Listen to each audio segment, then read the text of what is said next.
नागपुर के पुराने शुक्रवारी से एक सनसनीखेज वारदात सामने आई है, जहां देर रात 9 बजे के आसपास एक युवक पर जानलेवा हमला किया गया है।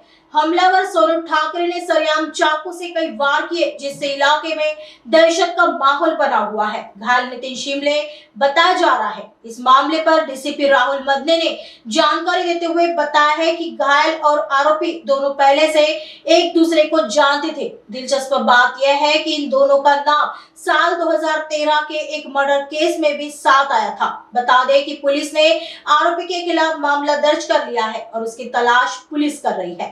फिलहाल घायल का इलाज अस्पताल में चल रहा है और स्थिति स्थिर बताई जा रही है। साथ ही पीड़ित की पत्नी ने इस हमले को लेकर गंभीर आरोप लगाया है। उनका कहना है कि यह हमला सिर्फ पुरानी रंजिश नहीं, बल्कि इसके पीछे राजनीतिक कारण भी हो सकते हैं। पुलिस अभी इस एंगल से भी जांच कर रही है कि क्या किसी ने आरोपी से यह काम करवाया है या यह चुनाव से जुड़ा कोई मामला है। आगे की जांच पुलिस कर रही है।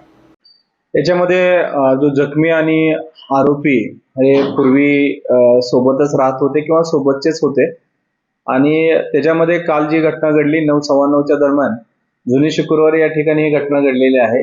जखमीला जे आरोपी सोनू ठाकरे आहे त्यांनी चाकूने मारहाण केल्याचं निष्पन्न झालेलं आहे आणि त्याच्या अंतर्गत आपण त्याच्यावरती गुन्हा पण दाखल केलेला आहे। त्याच्या अनुषंगाने आपण तपास करत आहोत।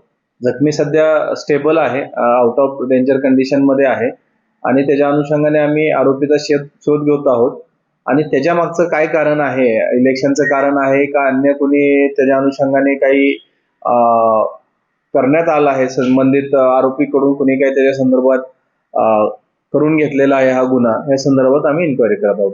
हे जुने एक 2013चा या ठिकाणी मर्डर झालेला होता, त्यातले ते सोबतचे आरोपी आहेत। ते प्राथमिकदृष्ट्या आम्हाला निष्पन्न झालेलं आहे, पण त्याच्यामध्ये कालची जी घटना घडली त्याचं काय नक्की कारण आहे त्याचा आम्ही तपास करत आहोत। जे काही राजनीतिक कारण त्यांनी सांगितलेलं आहे त्याच्या अनुषंगाने आम्ही निश्चितच तपास करू आणि आरोपी अटक केल्यानंतर त्यात निश्चितच समजेल की त्याच्या अनुषंगाने जे फिर्यादींनी अलिगेशन केलंय ते खरं आहे का, त्यांचा त्यावरती डाऊट आहे। निश्चितच त्यामध्ये तपास केला जाईल।